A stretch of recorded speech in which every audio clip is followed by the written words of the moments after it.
Meus queridos, só esperando vocês para a gente iniciar a nossa aula, hein? Já estamos aqui, já prontinho, só aguardando vocês.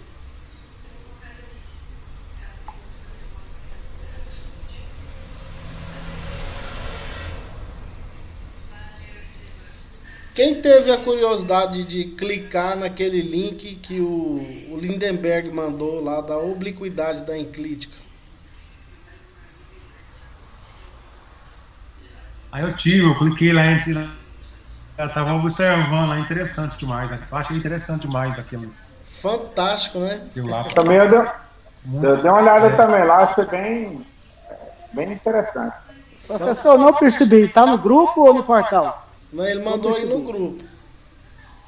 Ah, no grupo? Depois eu vou dar uma olhada. Então. Se qualquer coisa eu peço para ele mandar de novo. Você clica lá e mostra a imagem da rotação e translação da Terra no momento da obliquidade. É a coisa mais linda.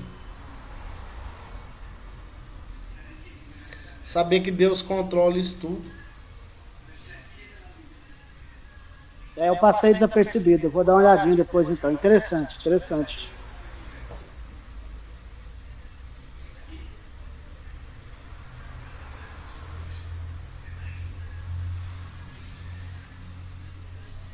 Eu acho que os alunos deixaram para fazer a prova agora. Aí não entraram na sala.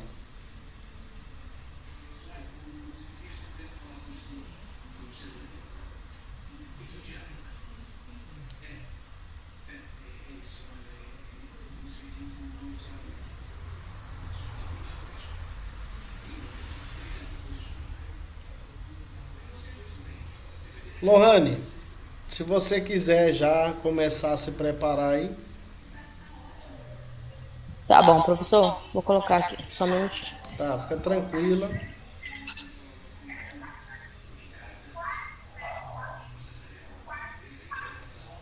A nossa meta daqui até o final é aprender agora a interpretar a escritura. Então já é a terceira aula a respeito do método histórico gramatical.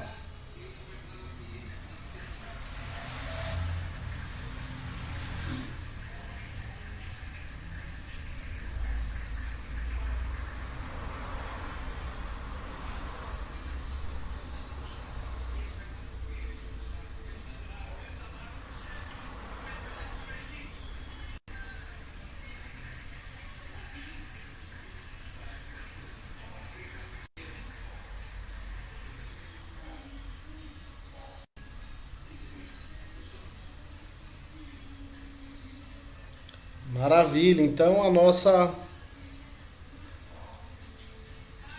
aula de número 9, a terceira aula a respeito desse método, e nós vamos estudar os pormenores dele até o final. José Nildo, você ore por nós para a gente começar a nossa aula.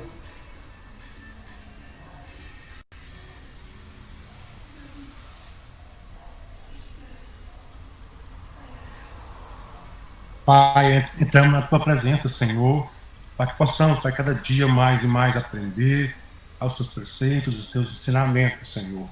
Ajude-nos, Pai, a iluminar nossa mente, para que possamos cada dia, Pai amado querido, conhecer mais o teu saber, o teu querer, Senhor. Papai, nós pedimos, ó Pai, também aqueles que precisam, Pai amado, de uma oração, de uma ajuda, aqueles que não puderam estar conosco nesta aula de hoje, Senhor. Que o Senhor possa estar ajudando, preparando cada um, Senhor, para cada dia mais e mais crescermos juntos nessa mesma meta, nessas mesmas circunstâncias, Senhor. A dificuldade, Pai, desses dias estão lutando, Pai amado, contra esse vírus terrível, mas possamos, ó Pai amado, cada dia vencer, cada momento, cada circunstância, para que possamos juntos, Senhor amado querido, estar contigo sempre, sempre, sempre na tua direção. Pai, abençoa pastor Cleuber, abençoa todos aqui que estão nessa sala, buscando o teu conhecimento, Senhor. Pai amado querido, nós te pedimos as tuas bênçãos e a tua direção em nome do Senhor Jesus. Amém. Amém. Então, olha só, nós vamos nessa terceira aula sobre o método histórico gramatical, vamos dar seguimento a essa proposta e vamos analisar algumas regras de interpretação. Quando a gente fala de regra, parece que é algo assim como receita de bolo, né? Mas não é não, é só para nortear, para a gente saber como lidar com as escrituras. Quem viu um pronunciamento da CPAD em relação à hermenêutica pentecostal essa semana? Alguém viu? Depois eu vou postar aí no grupo aí para vocês lerem, tá bom? Então olha só, as regras de interpretação são divididas em 4 categorias. Primeiro, princípios gerais de interpretação. Segundo, princípios gramaticais de interpretação. Terceiro, princípios históricos de interpretação. E quarto, princípios teológicos de interpretação. Aí é o passo a passo, né? Pode passar, Lohane.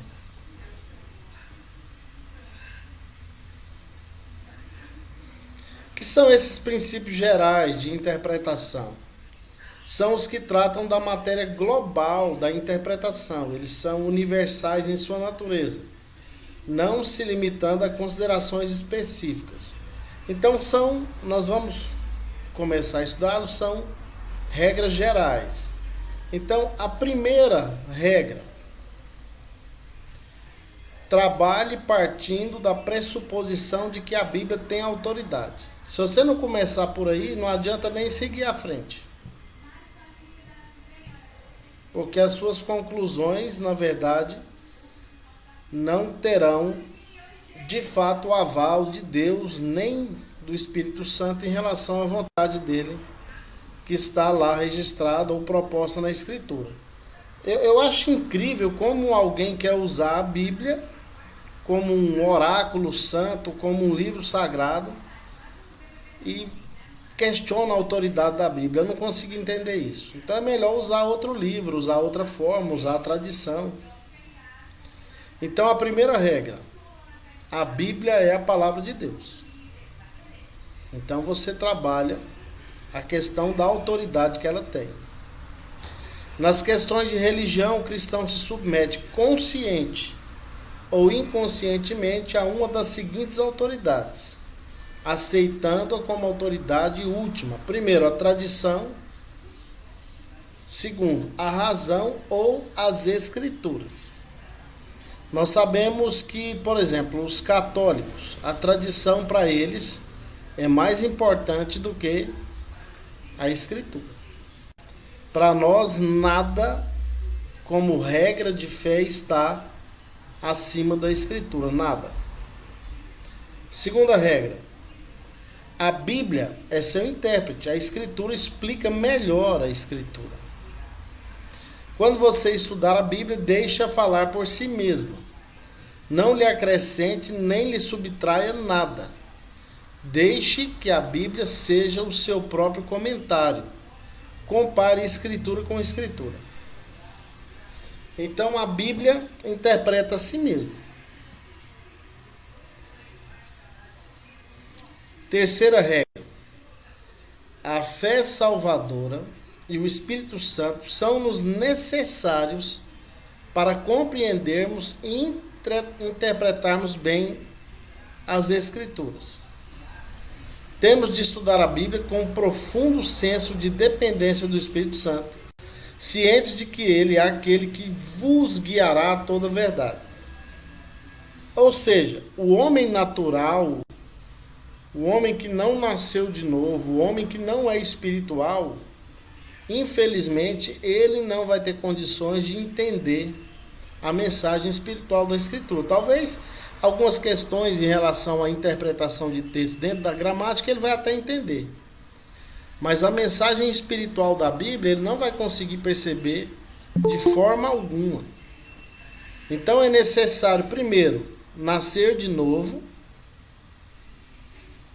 e depois depender do Espírito Santo para que possa conseguir interpretar os textos sagrados. Pode passar.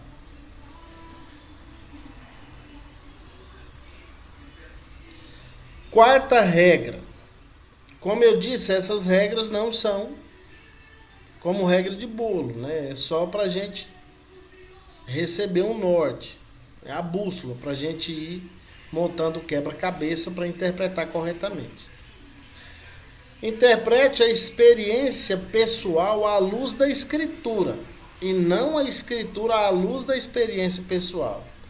Isso aí para o pentecostal é um problema, né? Porque o pentecostal tem experiências. E ele quer fazer das suas experiências doutrina. Então você tem que interpretar a sua experiência à luz da Escritura e não o contrário. A experiência pessoal é parte importante da vida cristã, é muito importante. Mas você deve ter o cuidado de mantê-la em seu lugar próprio. Permita que a palavra de Deus interprete e amolde as suas experiências, em vez de você interpretar a Escritura a partir das suas experiências. Eu disse numa das aulas que eu estava ajudando uma igreja, uma Assembleia de Deus. Estou citando o nome, mas não vou citar o ministério para ninguém saber, porque muitos aí são da Assembleia de Deus. E eu fiquei lá durante 6 meses, superintendendo a escola dominical. E um dia, num dos estudos, alguém me fez uma pergunta em relação aos que morrem. O que acontece com eles? Aí eu expliquei que eles estão no estado intermediário, que eles não podem sair de lá, e que o morto não se comunica com os vivos. E o diácono lá na porta da igreja olhando para mim, balançando a cabeça sem parar. E eu falando lá no púlpito, e ele me reprovando, memeando a cabeça, mexendo com as mãos. E eu falei, o que foi, meu irmão? Você quer falar alguma coisa? Ele balançou a cabeça como dizendo que não. E eu peguei e disse para ele, ó, o que eu estou falando aqui é a Escritura que afirma, não sou eu que estou falando. Passou o episódio, alguém me contou que esse diácono foi orar no monte. E lá no monte orando, o pastor da igreja dele, que havia morrido, apareceu para ele. E deu algumas instruções para ele ensinar na igreja. Então eu estava lá ministrando o estudo, e o estudo que eu ministrei foi contra essa experiência que ele teve. E depois que eu fiquei sabendo disso, em certa feita eu disse, ó, a experiência que você teve, ou ela não foi verdadeiramente uma experiência vinda de Deus, foi da carne, ou foi um demônio, porque os mortos não voltam. Rapaz, pensa num homem que ficou irado comigo. Então você tem que colocar a sua experiência à luz da Escritura. Não é o contrário. Você não pode fazer da sua experiência a regra. Você tem que ver se a sua experiência encaixa dentro do testemunho da Bíblia. Se não, cuidado. Quinta regra. Os exemplos bíblicos só têm autoridade quando amparados por uma ordem. Você vai entender isso agora.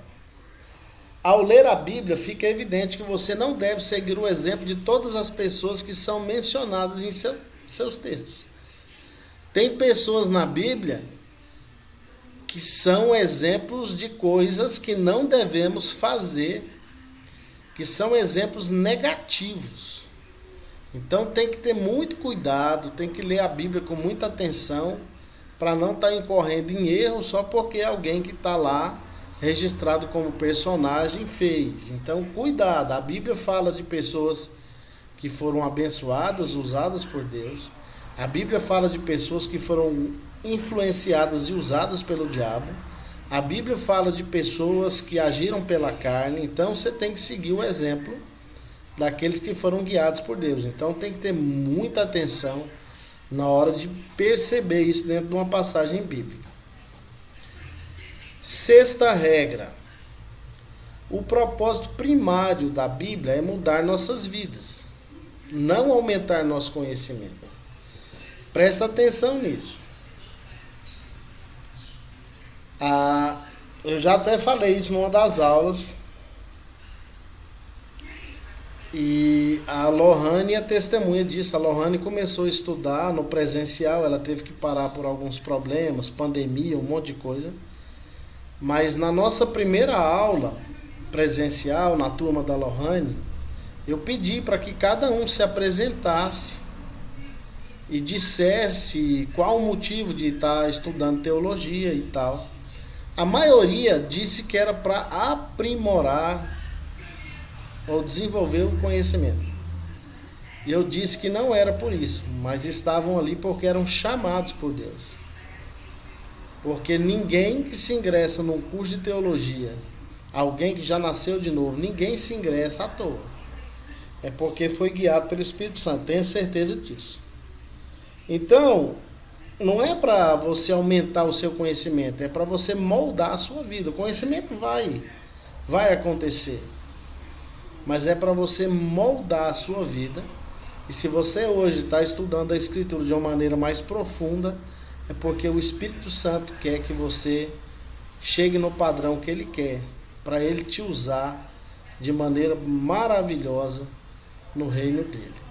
Então, quando o Espírito superintendeu o registro da Palavra de Deus, sua intenção foi que nós, que lemos as Escrituras, pudéssemos aprender e praticar o que elas nos ensinam. Muito mais do que aprender, é colocar em prática cada lição que a gente aprende no dia a dia. A 7ª regra: cada cristão tem o direito e a responsabilidade de investigar e interpretar pessoalmente a palavra de Deus. Esse princípio foi um dos abrangentes fundamentos da Reforma Protestante. Na época pré-reforma, o cristão não tinha acesso à Escritura. As versões da Bíblia eram em latim, e o cidadão comum não sabia o latim, então ele não tinha acesso à palavra de Deus. Hoje você tem liberdade de abri-la e fechá-la em qualquer momento, durante qualquer período da sua vida. Então você tem, além do direito, a responsabilidade de investigar e interpretar a Escritura. Aquilo que eu disse, você precisa interpretar a Bíblia na sua perspectiva, dentro do que você está aprendendo. Esquece um pouco dos comentários bíblicos agora, das notas de rodapé. Você vai usar isso aí depois, para conferir se a sua interpretação está de acordo com outras interpretações, né? Mas é você, a partir de agora, pelo direito que tem, assumir a responsabilidade. Pode passar. 8ª regra: a história da igreja é importante, mas não decisiva na interpretação da Escritura. A igreja não determina o que a Bíblia ensina. A Bíblia determina o que a igreja deve ensinar. Tá vendo que são regras simples, mas práticas, né? É a Bíblia que determina o que a igreja deve ensinar e não o contrário. Só que, infelizmente, na prática, as pessoas fazem o contrário. Muita gente ensina a Bíblia com base na doutrina que concebeu. Torce a Escritura, adapta a Escritura a conceitos, temas. Então isso é muito sério. A Bíblia é que determina o que a igreja deve ensinar. 9ª regra, essa aqui é importantíssima a gente perceber. As promessas de Deus na Bíblia todas estão disponíveis ao Espírito Santo a favor dos crentes de todas as gerações. Presta atenção nisso. Elas estão disponíveis, todas as promessas da Bíblia estão disponíveis ao Espírito Santo a favor dos crentes de todas as gerações. Existem 2 tipos de promessa na Bíblia: as promessas gerais e as promessas específicas. Isso aí tem que ser percebido. Passa.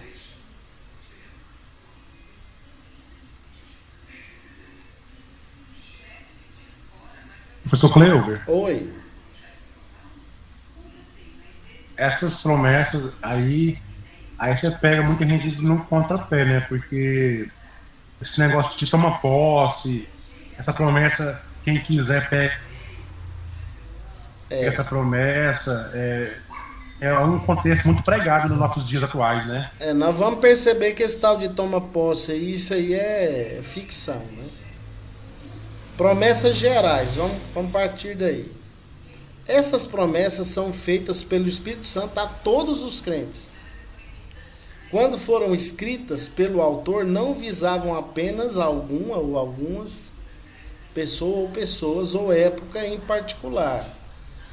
Antes são gerais, isto é, destinadas a todas as pessoas de todas as gerações. Quem pode ler esse texto de Romanos 10, 8 e 9 aí? Romanos 10, 8 e 9. Um crente aí, leia para nós.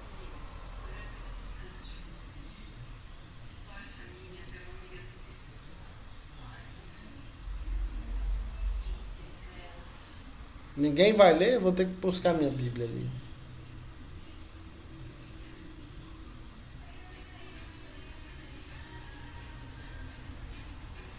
Deixa eu pegar, ninguém quer ler, não? Vou pegar minha Professor, Bíblia. Romanos? Romanos, capítulo 10, versos 8 e 9. Ah, tá. Romanos E olha 10. que eu sei esse versículo de cor, hein? 8 e 9? É. Pode ler? Pode. Tá certo. Mas que diz? A palavra está perto de ti, na tua boca e no teu coração. Isto é, a palavra da fé que pregamos. Porque, se com a tua boca confessares a Jesus como Senhor e em teu coração creres que Deus o ressuscitou dentre os mortos, serás salvo. É isso aí. Então, essa é uma promessa geral. Qualquer um que crer com o coração e confessar a Cristo como Senhor será salvo. É uma promessa para todos, de todas as épocas, de todas as culturas, nacionalidades, etnias, para pessoas de todos os povos, para pessoas de todas as idades. É uma promessa, então, geral, mas existem também as promessas específicas, né? Quais são as promessas específicas? Essas são feitas pelo Espírito Santo a indivíduos específicos, em ocasiões específicas. Como as promessas gerais, as específicas são-lhes disponíveis de acordo com a direção do Espírito Santo. A diferença é que as promessas específicas têm de ser feitas pelo Espírito Santo especificamente a você, como foram aos beneficiários originais. Neste sentido, elas são bem mais subjetivas do que as promessas gerais. Você pode saber que todas as promessas gerais são-lhe dadas e aos demais. Contudo, as promessas específicas estão disponíveis para você, mas não lhe pertencerão, a não ser que lhe sejam dadas por Deus. As promessas específicas são dadas mais frequentemente por orientação e bênção. Vamos entender isso aí. Então, olha só, a promessa específica ela foi feita a indivíduos específicos em períodos específicos. Então, o que acontece? Muita gente se apropria de promessas específicas na Bíblia.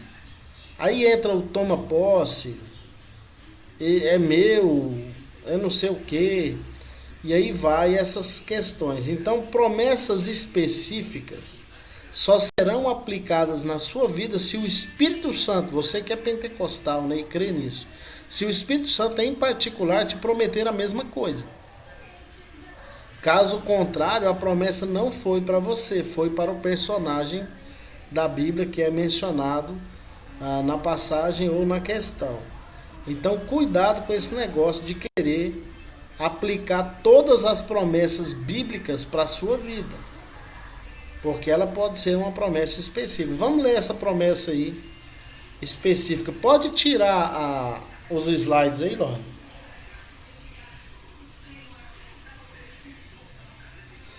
Quem vai ler esse texto de Atos 16, 25 em diante para nós? Até o 34.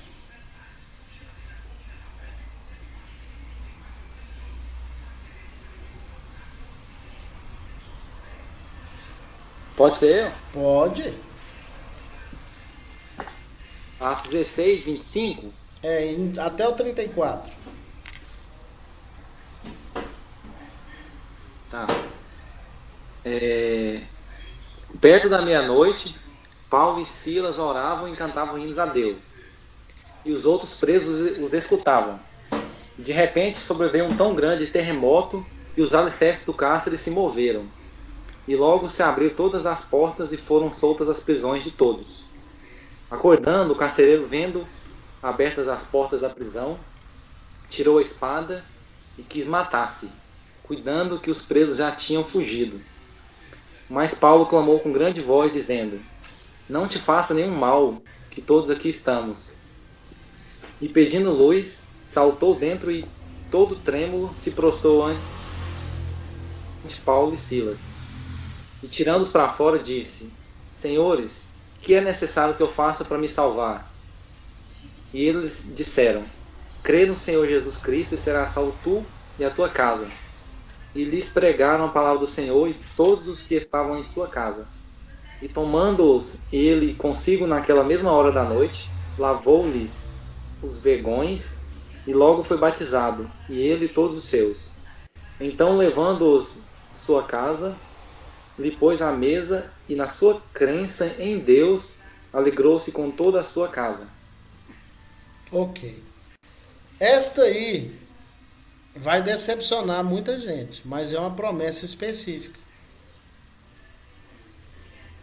Essa promessa foi feita ao carcereiro de Filipos, ao carcereiro filipense. E ela se cumpriu automaticamente. Toda a casa dele foi salva e todos foram batizados. Muita gente acredita que é uma promessa geral, mas aí eu pergunto para você.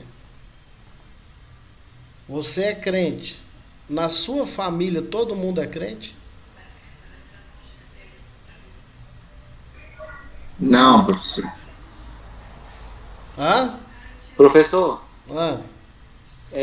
mas o texto ele não vai falar sobre uma influência que você pode ter sobre a sua família? Não é que todo mundo vai ser salvo, né? Mas você pode influenciar a sua casa, né? Influenciar as pessoas que estão na sua casa. Influenciar uma coisa. Na verdade, ele não teve nem tempo de influenciar, né? Porque a coisa foi instantânea. Foi o poder da pregação. A pregação que aconteceu, eles então se converteram. Presta atenção no que eu estou dizendo. Não é uma promessa geral, porque pessoas da sua família não vão aceitar a Cristo. Pessoas da sua família vão morrer sem Cristo. Isso já deve ter acontecido na família de algum de vocês ou não. Depois, Sim, na minha Arley, depois que você converteu, Arley, toda a sua família se converteu junto? Parentes, primos, irmãos, pais, tios, todo mundo? Não, todo mundo não, mas grande parte tem se convertido, viu, professor Glebo? Então, olha só. E esse texto eu acho interessante, assim, essa compreensão, porque eu já tinha estudado esse texto antes, e esse texto ele começa numa visão de Paulo, né? Ou seja, o primeiro acontecimento, a primeira família que foi convertida por completo foi a de Cornélio. Foi. No ministério de Pedro. Cornélio, ele foi isso. Pedro foi até Cornélio e toda a família dele aceitou e foi batizada. A segunda família que aconteceu isso foi a de Lídia, né? Lá no texto não relata que ela tem família e tudo, mas todos aqueles que estavam à volta dela e tinham um convívio próximo com elas foram batizados também.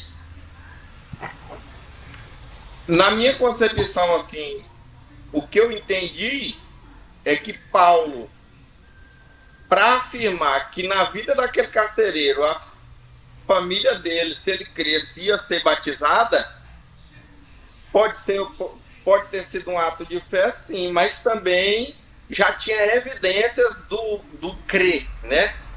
Ao que crer, tudo é possível. Então ele creu, então aconteceu realmente aquela palavra na vida dele. O que aconteceu foi que o Espírito não faz Santo, sentido, professor. o Espírito Santo falou na boca de Paulo que aquela família, aquela casa toda ia ser salva. Agora deixa eu te explicar uma coisa. Foi uma promessa específica ao carcereiro de Filipos. Mas você pode pedir ao Espírito Santo para que essa promessa se estenda a você e a sua casa. Eu oro pelos meus familiares, eu tenho certeza que Porque vocês... depende do crer. E eu tenho certeza que vocês também oram pelos seus familiares, né? Porque crente... Nesse sentido, ela pode ser geral, né, professor? Então, presta atenção, deixa eu concluir. Então, olha só, se você crê no poder do Evangelho, que a Bíblia diz que o Evangelho é o poder de Deus para todo aquele que crê, né?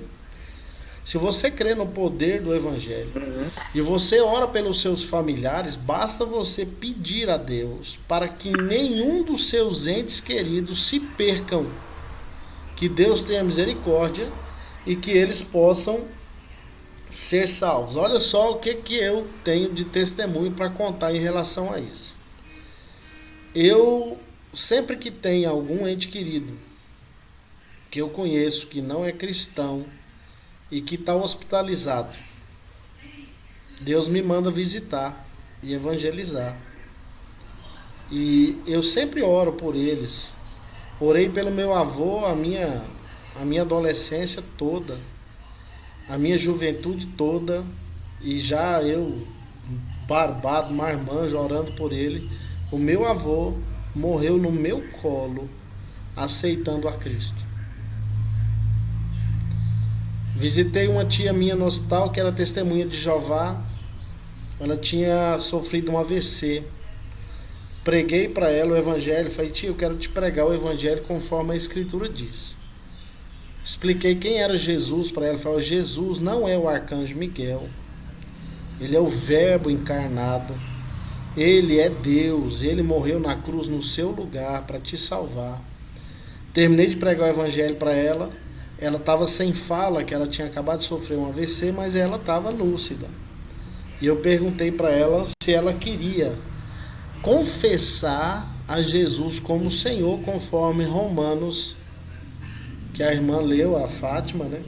E ela balançou a cabeça como sinal de positivo. Eu orei por ela, fiz a confissão dela, falei: a senhora crê nessa oração? A senhora está aceitando a Jesus como Senhor e Salvador da sua vida? Ela confirmou que sim. Fui embora, entrei no meu carro, dirigindo. Antes de chegar na minha casa, o meu celular toca.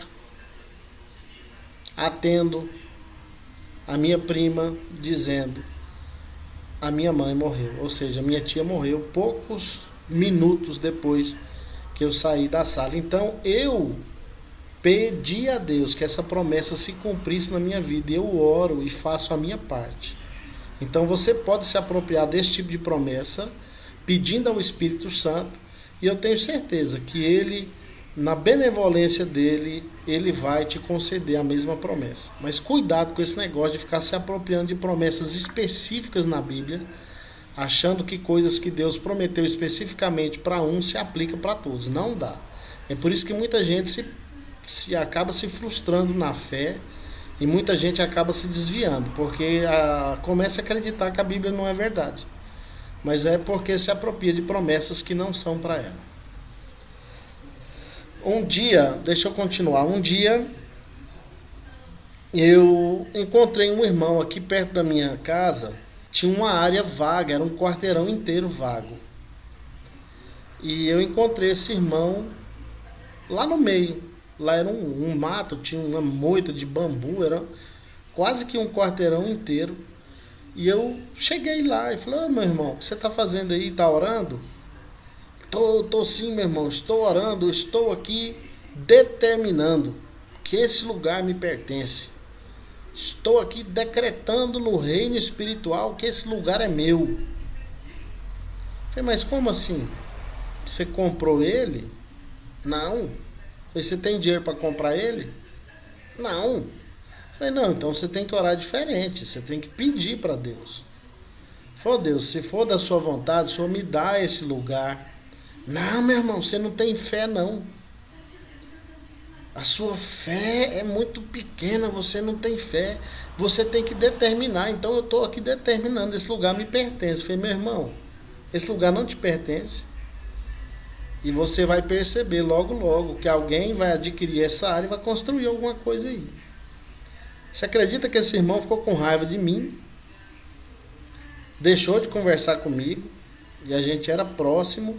Resultado, depois de alguns meses, uma construtora tinha comprado lá. E hoje lá é um condomínio fechado. Não foi dele. Então a determinação dele e as promessas que ele se apropriou delas não eram promessas para ele. Então a gente tem que tomar cuidado com isso. A nossa fé tem que ser uma fé na palavra de Deus e em Deus. Não na fé. Tem gente que aplica fé na fé. Se torna fideísmo. O cara tem mais fé na fé do que na própria escritura. Ou quando tem fé na escritura, usa textos fora de contextos. A gente tem que tomar cuidado com isso. Então tem muito crente que se frustra na fé justamente por causa dessas questões. Alguém quer falar alguma coisa? Eu, professor. Fala. Professor Evaristo, eu mesmo já orei várias vezes, acho que a minha vida toda de fé, citando essa passagem, porque eu aprendi há muito tempo a orar, né, a Bíblia, né, orar a palavra. Tá? Senhor, o versículo tal diz assim, assim, então eu tomo posse dessa palavra, sabe? Nossa, orei demais. Então, para mim, eu não estou decepcionada. Eu estou, assim, meu Deus, né? Como pode? Né? Eu ter orado esse tempo todinho, assim, me apropriando da promessa que não é para todos, né? Eu pensava que era para todos. Toda pessoa que aceita Jesus podia orar assim, né? Não. E várias vezes orei. Creio no Senhor Jesus e preguei também, assim, às vezes, dando uma palavra, e eu citei isso, creio no Senhor Jesus, será salvo tu e a tua casa, sabe? Várias vezes eu como orei e falei também, testemunhei. É aquilo que eu estou dizendo. O penúltimo slide, antepenúltimo slide que a Lohane colocou, lá diz que as promessas específicas poderão também ser feitas a você pelo Espírito Santo. Por isso que a nossa vida de oração tem que ser constante. Mas na nossa oração, quando você for orar, você peça para Deus dirigir as suas palavras. A Bíblia deixa bem claro, em Romanos capítulo 8, que nós não sabemos orar como convém. A gente não sabe orar. Não sabe, eu não sei orar. Então, quando a gente for orar, Tereza, a gente precisa colocar diante de Deus, primeiro, essa perspectiva. Fala: Senhor, eu não sei orar. Que o Senhor, nessa oração, possa dirigir minhas palavras. Você vai ver como é que o negócio flui. Você vai orar por coisa que você nem sabe por que está orando e vai perceber que o Espírito Santo está te dirigindo. Amém. Eu vou fazer isso a partir de hoje. Você vai fazer e você vai ter experiências com Deus que você não vai nem entender. Você vai me procurar depois no privado para falar. Vai falar: pastor, amém, o negócio mudou. Fala, Sérgio, o que você ia amém. falar? Mediante isso que o senhor está falando, parece que tem hora que a simplicidade da gente, né? E a simplicidade da gente e a fé surpreende. Vou contar só um breve testemunho. Eu lembro que a minha esposa queria comprar uma casa, na época nós não tinha condição, e aí ela queria comprar a casa da Caixa. E aí ela começou a olhar a casa, e eu sabia que não tinha como, mas para não entristecer ela, fiquei quieto. E aí ela começou a olhar e tal, e de repente achou a casa para comprar bem próximo da igreja, porque eu queria uma casa próximo da igreja. Só que quando nós encontramos essa casa, já 2 dias antes, uma pessoa já tinha conversado para comprar. E aí eu fui, e mesmo sabendo que não tinha condição, eu estava no trabalho com uns 3 colegas de trabalho e eu determinei, eu falei, aquela casa vai ser minha. Ela vai fazer o que quiser para comprar aquela casa vai ser minha. E pronto, esqueci.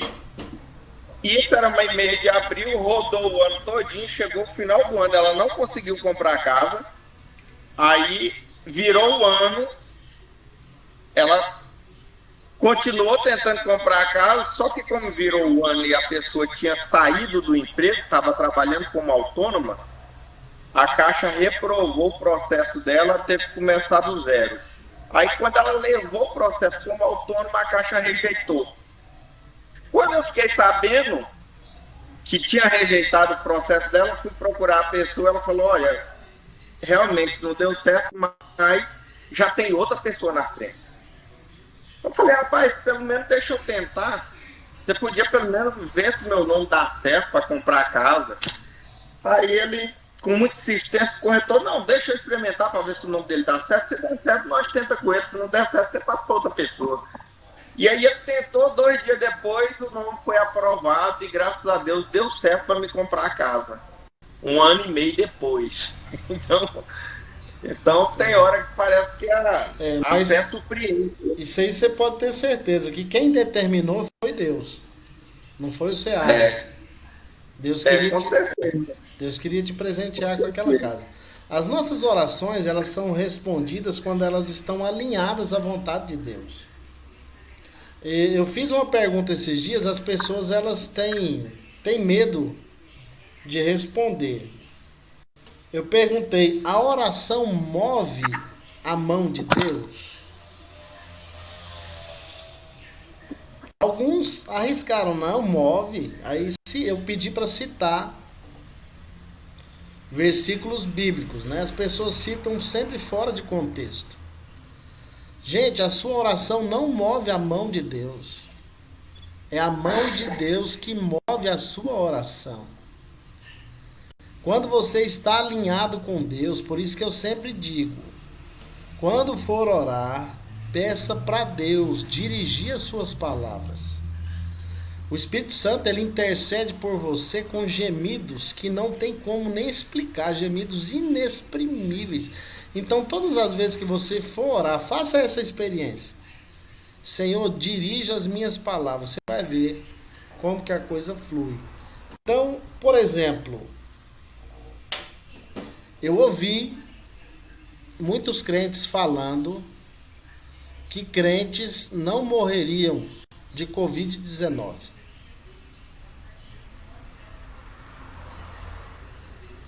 Verdade. Né? E o que a gente tem visto, infelizmente, é que a doença ela vem e arrebata crente, não crente, ricos, pobres, pessoas que professam algum tipo de fé ou nenhuma. Então a gente tem que parar com essa infantilidade de achar que crente é blindado. Crente não é blindado. Por exemplo, o Salmo 91. Se você for estudar o Salmo 91, você vai ver que o Salmo 91, ele é uma promessa específica para Israel e para Jesus Cristo em particular. Tanto é que quando Jesus foi ser tentado, o Satanás, o diabo, ele usou o Salmo 91 incompleto. Ele usou um texto incompleto para tentar a Cristo. Então, o que eu estou dizendo para você? A Escritura tem promessas gerais e promessas específicas. As promessas gerais já são suas. As específicas, você precisa buscá-las diante de Deus. Você tem que ser sincero. Senhor, eu não sei orar. E a Bíblia fala que quem se refugia no seu esconderijo não vai ser atingido pelo inimigo. Que essa promessa se cumpra na minha vida. Papai, lá o texto diz que 1000 cairão ao meu lado, 10.000 à minha direita, e eu não serei atingido. Que essa promessa também se cumpra na minha vida. É assim que funciona. Você pedir que uma promessa específica também seja aplicada na sua vida. E cuidado com essas orações aí, imprecatórias, orações onde você quer mandar em Deus, né? Deus às vezes fica sem saída, você fica colocando ele contra a parede, né? Não funciona. Peça para Deus alinhar os seus pedidos à vontade dele e você vai ver grandes milagres acontecendo na sua vida. Mais alguém quer falar alguma coisa? Professor, Oi. no início da pandemia no ano passado, nosso pastor fez uma oração lá na igreja, né? Depois que fechou e abriu a primeira vez a igreja, ele fez uma oração dizendo que Deus oração de fé, né?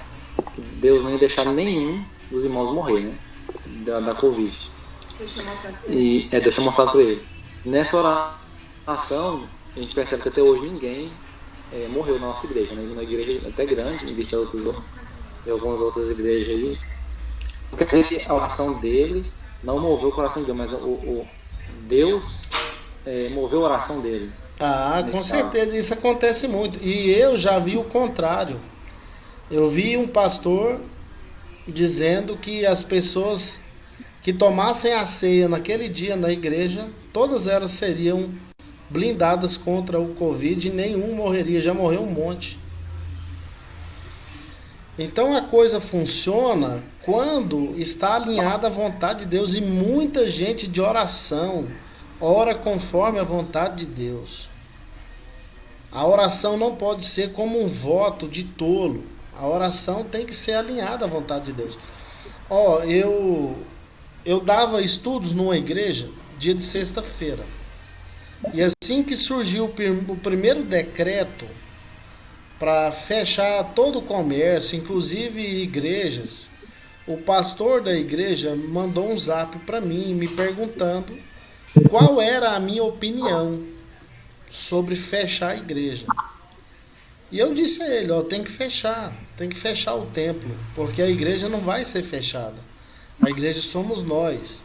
É momento agora da gente ficar todo mundo nesse distanciamento social, porque a gente bem no comecinho da pandemia, a gente não sabe nada a respeito dessa doença, nem quem é da área da saúde sabe. Então eu acho viável, de maneira coerente, fechar o templo. E ele falou para mim assim, Deus falou para mim não fechar. Eu falei, mas se Deus falou com o senhor está me perguntando por quê? Não é? Quem sou eu, né, Céarle? Perto de Deus, né? É verdade. Se Deus falou, quando Deus fala comigo, e eu sei que Deus falou comigo, eu vou adiante. E Deus fala comigo. Deus fala comigo. Então eu disse para ele, mas se Deus falou com o senhor está me procurando por quê? Eu acho que o senhor está equivocado e você vai acabar dando um tiro no seu pé. Porque se você abre a igreja agora e alguma pessoa é acometida da doença e morre, a sua posição como pastor e profeta da igreja vai cair por terra. Resultado, ele fechou a igreja. Mas como que fica a convicção dele que Deus tinha falado com ele? Olha só o que aconteceu. Automaticamente, ele me excluiu dos estudos. Me excluiu dos estudos que eu dava na sexta-feira. Até hoje os irmãos da igreja me ligam perguntando se eu não vou voltar. Eu não dou detalhes nenhum. Falo, não tem como voltar agora.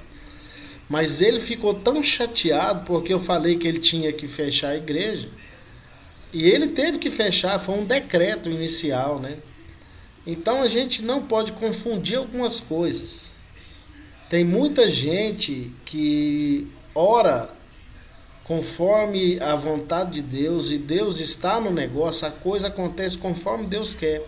Agora tem uns que querem mandar em Deus, aí a coisa não acontece. Então a fé genuína, ela é pautada na Escritura e ela está de acordo com a vontade de Deus. Agora fé na fé é fideísmo.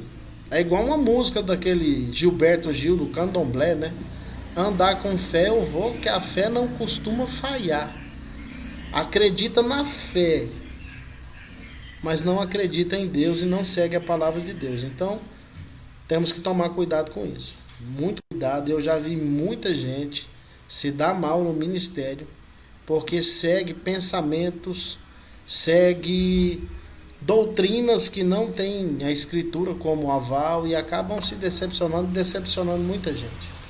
Esses dias uma irmã debateu comigo que no final de tudo Jesus vai salvar as pessoas do jeito dele. Eu falei, não, Jesus vai salvar conforme está escrito na Escritura. A pessoa precisa se arrepender, a pessoa precisa confessar a Jesus. Esse é o princípio que a Escritura determina. Se você não se arrepender e se você não confessar a Jesus, você não é salvo. Então a salvação é pela graça, não é por obras. Mas se você não chegar a isso na condição de ter fé suficiente para se arrepender e confessar, você jamais será salvo.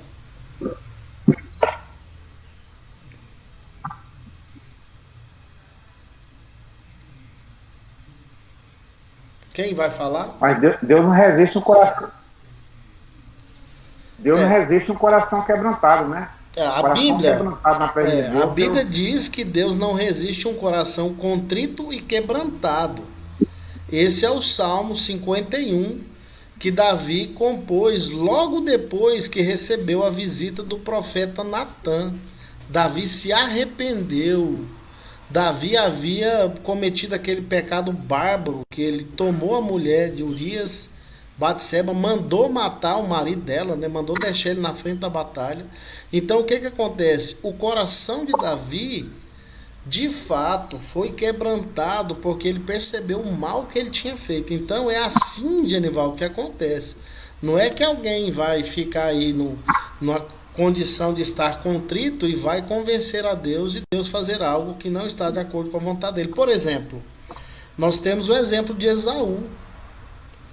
A Bíblia diz que Esaú era profano, né? E impuro. E Esaú não conseguiu lugar de arrependimento nem com lágrimas. Então não é apenas se contristar, né? É você estar de acordo com a vontade de Deus. E Davi, naquele salmo, ele pede para Deus purificá-lo com hisopo. Purifica-me com hisopo e serei curado. Então Davi, naquele momento, se arrependeu de maneira genuína e Deus o alcançou. Professor Cleber, nessa visão que o senhor está passando para a gente, de que a oração precisa estar alinhada com a vontade de Deus, a história de José parece ter esse sentido, né? Porque muitos ensinam como se a história de José fosse o sonho de José, mas o sonho de José não era o sonho dele. Era uma revelação de Deus para a vida de José. Era o sonho de Deus, né? Sonho de Deus, não de José. Então... Nem para sonhar nós presta. Deus tem que sonhar para nós. Mas é verdade, isso é verdade. Olha só, você quer ver uma pessoa trabalhar a questão de fé mais do que Tiago na Bíblia? Tiago foi pouco compreendido por Lutero, né? Lutero não conseguia entender o que Tiago estava dizendo por causa da ascensão da doutrina da graça. Mas Tiago deixou bem claro que além de crer, você tinha que colocar em prática, as obras tinham que ser realizadas. E a Escritura diz lá em Tiago: vocês pedem e não recebem, porque pedem mal. Então, se a oração não estiver alinhada à vontade de Deus, ela não vai ser cumprida. A escritura é muito clara, ela fala, qual pai que o filho pedindo um pão, ele vai dar uma pedra? Ou qual é o pai que o filho pedindo um peixe, ele vai dar uma cobra? Se vós que sois maus, sabeis dar boas dádivas aos vossos filhos, quanto mais o vosso Pai Celestial. Então pede direitinho para você ver conforme a vontade de Deus. Você vai superabundar de bênção e milagres vão acontecer. E a Bíblia ensina, em Lucas, nesse texto, você pedir a Deus o Espírito Santo. Ele usa esse contexto para você pedir a Deus o Espírito. Fala, Deus, me dá o Espírito, para que o Espírito dirija a minha vida, para que o Espírito dirija as minhas palavras, para que o Espírito me dirija. Você vê o que a coisa vai mudar por completo na sua vida. E essa aula eu estou dando para mim hoje. A Bíblia é maravilhosa, né? Mas às vezes o que o cristão não entende muitas vezes que eu vejo é que muitas vezes a gente quer algo que Deus não quer pra gente, e você quer aquilo, você não, tipo assim, você quer, Deus dá aquilo que a gente precisa, não aquilo que a gente quer, e a gente demora a entender isso, e demora a se amadurecer também, porque às vezes a gente quer algo que Deus falou, não tem isso pra você, meu filho, e a gente insiste naquilo, e acaba Deus falando, não. É muito sério isso, né? Por exemplo, tem oração que não vai ser respondida. Não vai. Por exemplo, tem gente que comete pecado para a morte. Está lá em 1 João 5, né? João falou, por esses pecados aí eu falo que não adianta orar. Então tem gente que pede coisas para Deus que não vão acontecer. E tem gente que tem a petulância de ensinar errado. Fala, se você ficar pedindo para Deus, insistindo, Deus vai te dar. Gente, você pode insistir em oração, mas Deus só vai te dar se for vontade dele. Deus não vai. A Bíblia está clara. Qual é o pai que o filho pedindo um pão, ele vai dar uma pedra? Deus não vai te dar algo para te prejudicar. Tem gente que fala que você ficar pedindo, Deus vai dar, só para te ensinar uma lição. Deus não é assim, gente. Deus não é assim. Não desanime de orar, ore agora com foco. Estabeleça metas de oração. Peça para Deus guiar a sua oração. A coisa vai mudar. Dúvidas, comentários? Se não, chegou a hora da nossa aula terminar.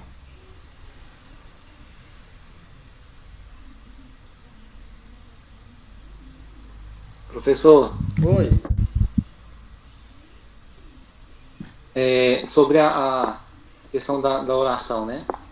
Eu uma vez ouvi um estudo falando sobre isso, sobre facilitar a nossa oração, né? Dividir por tipo um departamento, ou dividir por pontos, né? Importante. Nesse que eu ouvi lá, tipo, você começa, para você até orar mais, porque você tem mais informações. Tipo, você começa orando, primeiro passo, orar louvando a Deus, exaltando. Segundo passo, agradecendo. Terceiro passo, você pedindo perdão, algumas coisas assim, sabe? Isso facilita essa questão de quando você ora. Quando você ora com foco, você consegue orar mais tempo, mas não precisa ser nada assim com regras. Vocês conhecem o livro do professor Jeová sobre a oração?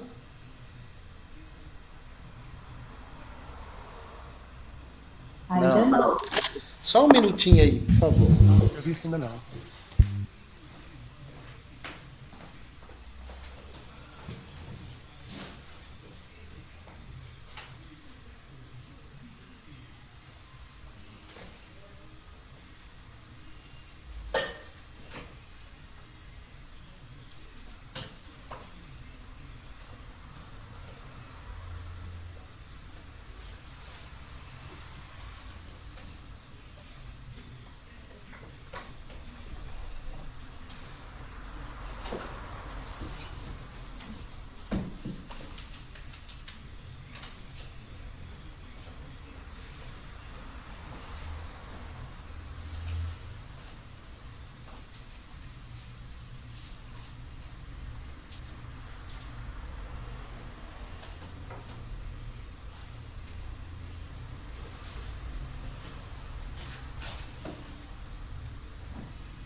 eu fui procurar o livro ali do Pastor Jeová, eu acho que eu levei ele embora. Eu estava lendo ele esses dias, para um artigo que eu estou escrevendo. O professor Jeová, ele tem um livro que é o livro Guia de Oração. Ele é Oração e Liderança Espiritual. Procurem, vocês todos são alunos dele? Sim. Eu sou. Sim. Pois é, procura ele, vê se ele tem esse exemplar do livro e procura adquirir esse livro do Pastor Jeová.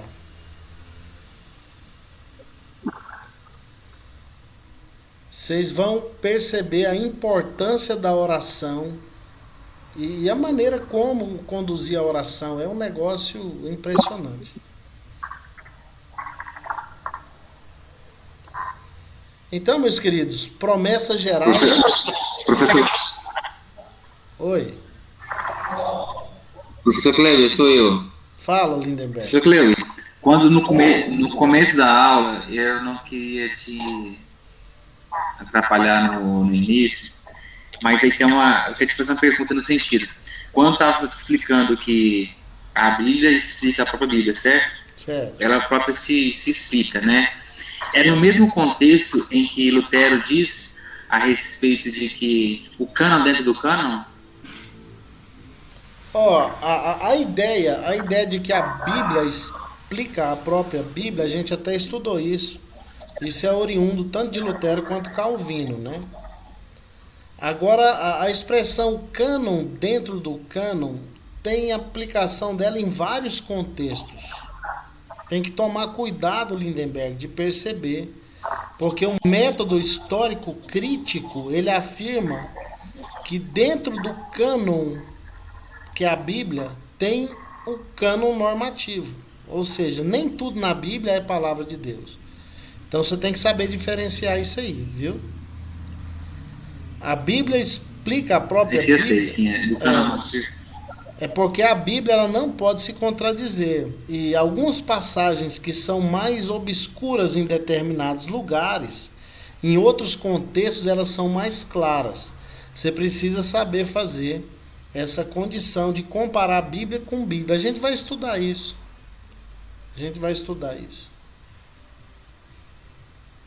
Ok? Ok. O pastor Jeová, então, tem esse livro. Procurem adquirir o livro dele, Oração e Liderança Espiritual. Você tem ele, Arlen?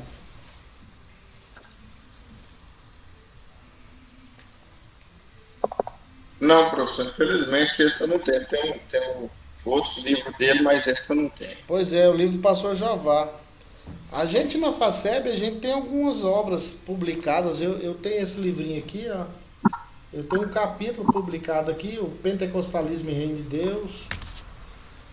Eu tenho um capítulo publicado aqui, Teologia de Pé de Piqui. Eu tenho um capítulo publicado aqui. Esse livro é da outra faculdade que eu dou aula lá na FAP, Faculdade Piracanjuba. Esse aqui, em vários artigos seculares, o meu é o único teológico que está aqui dentro.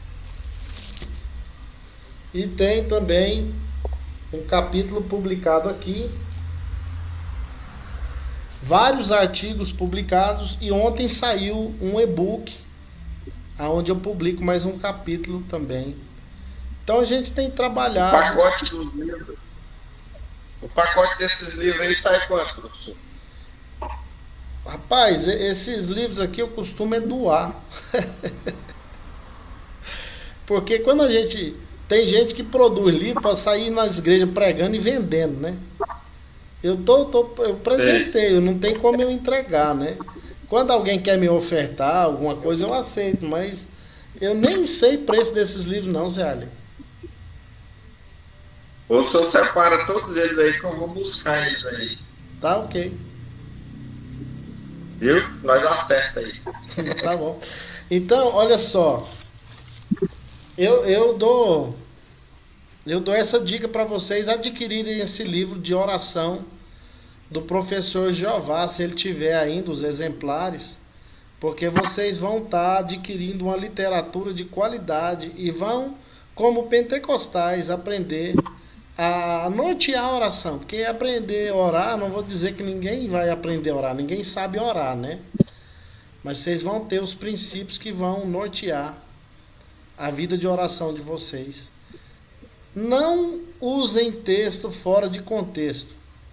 Cuidado com isso. Usando texto fora de contexto, dá para explicar o que você quiser. Só que a explicação não é verdadeira, né? Tem que respeitar o contexto da escritura. E por isso que a gente está seguindo. Hoje a gente estudou 9 regras de interpretação. Eu disse que as regras não são como regra de bolo, fazer bolo. E não é aquela coisa de americano. Americano, tudo para americano é os 5 passos para a vitória. Os 4 passos da salvação. Os 3 passos de não sei o que lá. Gente, isso não existe. Isso não existe. Então essas regras... Oi. O que o senhor me fala de crentes que seguem aquele Mike Murdock? Meu Deus do céu. Ó, tem uma geração de crentes aí americanos aí que são do neopentecostalismo, né? Mike Murdock, aquele Murrow mais, sei lá, Miles Murrow, que já até faleceu. Que morreu no acidente de avião, né? É. Tinha aquele radicado no Texas lá com o México, aquele Morris Cerulo. É um pessoal determinista, né? Pessoal determinista. Um pessoal complicado, adepto da teologia da prosperidade. E é complicado esse negócio de determinar. Mas, por exemplo, o Benny Hinn, conhecido Benny Hinn, que teve um ministério inicial muito bonito, mas acabou se rendendo à teologia da prosperidade. Ele veio a público dizer que estava equivocado quando assumiu a postura de ser um teólogo da prosperidade e pediu perdão por ter pregado todos esses anos de forma errada.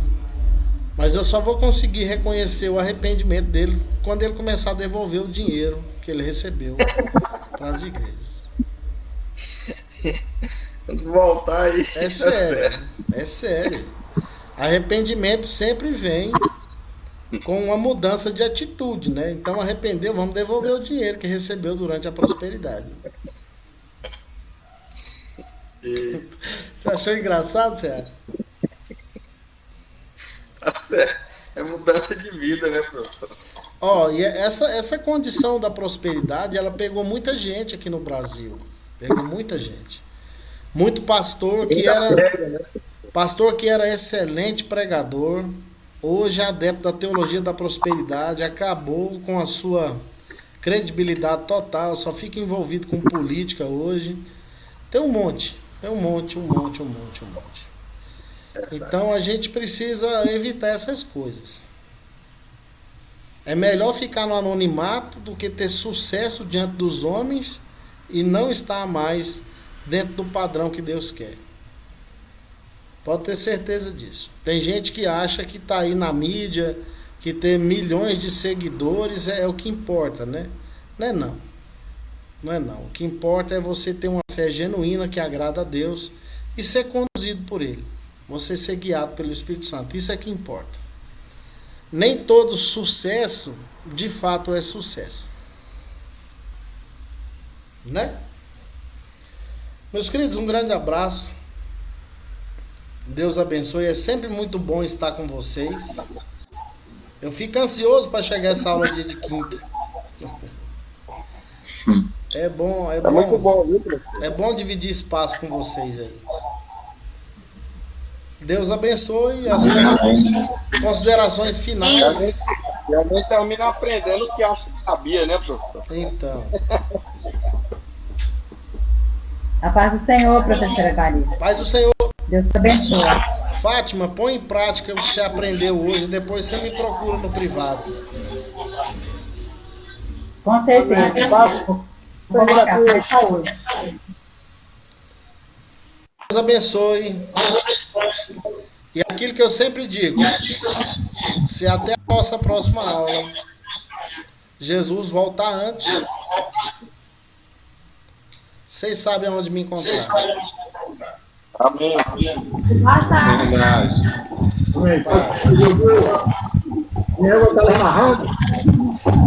Não. Quase que eu ia estar lá amanhã, eu não quis ir, não. Tá bom. Deus abençoe. Deus abençoe. Senhor. Amém. Até mais. Ó, eu não vou estar na rádio, mas vai ter professores aqui da FACEB lá, acompanhem. Ok.